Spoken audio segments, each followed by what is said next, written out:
Quando nós estamos conhecendo Jung, nós percebemos que ele dá um grande valor para a história da humanidade. Por que isso? Porque nós somos seres históricos. E é disso que eu quero falar hoje. É a respeito disso que nós vamos conversar. Vamos embora!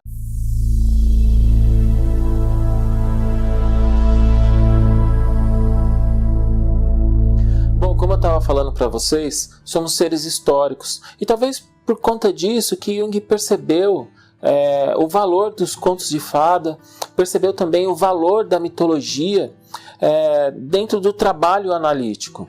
Né? Como que essas histórias, como que a mitologia, ela conta, ela traz um enredo que sempre está relacionado com as coisas que nós estamos vivendo, com as coisas que nós estamos vivendo tanto no cotidiano como na nossa própria história.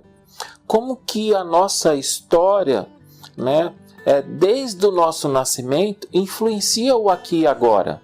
Então eu quero trazer uma passagem que eu vivenciei esses dias e eu acho que ela vai ilustrar bem do que eu estou falando. Faz muito tempo que eu estava incentivando a minha mãe a voltar a estudar e ela voltou a estudar, né, e está toda feliz lá, se empenhando. Eu estou super feliz também de ver o empenho dela nessa nova fase da vida dela. E aí ela estava falando que ela estava com dificuldade de aprender algumas coisas. Eu comecei a ver o caderno dela, comecei a ver qual era a dificuldade dela, né, e comecei a ensinar ela. E eu percebi uma coisa, né, toda vez que eu estava passando uma lição para ela conseguir fixar aquilo que ela estava aprendendo, ela sempre começava falando: ai, eu não vou conseguir, ai, não vai dar certo, ai, eu não consigo fazer isso. E aí eu observando aquilo, eu fiquei... eu fiz uma coisa que eu nem gosto de fazer muito, né, que é trazer um pouco deste papel de analista para dentro da minha casa, para dentro do que eu estou vivenciando. Porque senão eu deixo de vivenciar as coisas da forma que elas devem acontecer. Eu não quero ser analista o tempo todo, né? Então eu evito fazer isso. Mas naquele dia foi inevitável. E aí eu perguntei para ela. Falei assim: mãe, eu não sei o que aconteceu lá no passado, mas alguém virava para você e falava que você não ia conseguir, que você não pode fazer as coisas. E aí ela fica pensando, ela começa a olhar, né, no horizonte, e eu percebo que ela começa a buscar na história de vida dela. E ela vira para mim e fala: nossa, eu acho que eu sei o que é isso. Eu sempre queria estudar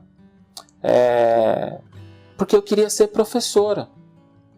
E meu pai falava que não, que eu nunca ia ser professora, que eu deveria ser costureira, porque meu pai queria que eu fosse costureira. E foi muito bacana, porque quando ela percebe isso, ela vira e fala assim: ah, não, é verdade, né? Então eu posso conseguir as coisas hoje, eu posso fazer de uma forma diferente hoje.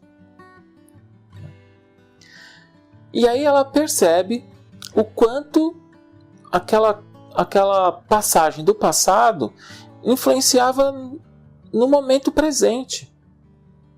Né? Então, muitas vezes a gente pega e fala assim: ah, as coisas do passado, elas ficam no passado e não tem nada a ver com hoje. Aqui é outra história. Mas nem sempre é assim. Não é verdade? A gente sempre acontece alguma coisa que nos liga ao passado. Muitas vezes a gente acaba envolvendo as pessoas que estão ao nosso redor na nossa história de vida. Então, às vezes eu estou brigando com o meu chefe, estou brigando com o meu marido, com a minha esposa, porque no fundo, aquela pessoa que está na minha frente, ela faz parte de uma história, ela é o ator de uma história que nem mesmo ela sabe.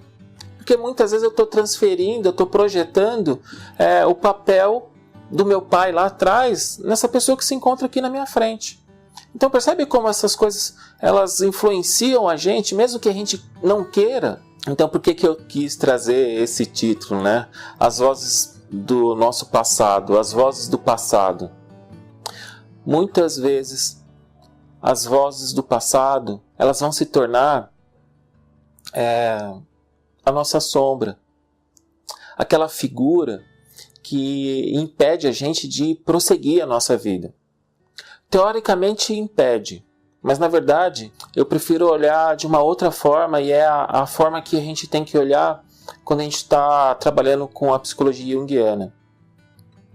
Essas sombras, essas vozes que vêm lá do passado e que fazem parte da minha personalidade hoje, talvez elas estejam aí presentes apenas para mostrar aquilo que a gente precisa ressignificar. Ou seja, elas passam a fazer parte do caminho da nossa vida. Elas fazem parte da correção do caminho da nossa vida. Talvez essa seja a melhor definição. Né? Então, quando a gente se nega a olhar a nossa própria história de vida, a gente também está negando uma oportunidade de a gente conseguir encontrar um significado maior para aquilo que a gente tem que realizar no aqui e agora. Né? Então, acho que vale uma reflexão. Né?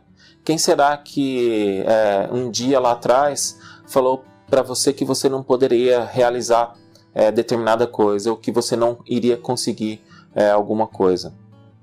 Talvez essa pessoa talvez essa voz não precise mais fazer parte da sua história de vida como você imaginava. Talvez ela possa ser apenas um empurrão para que você consiga caminhar na sua vida.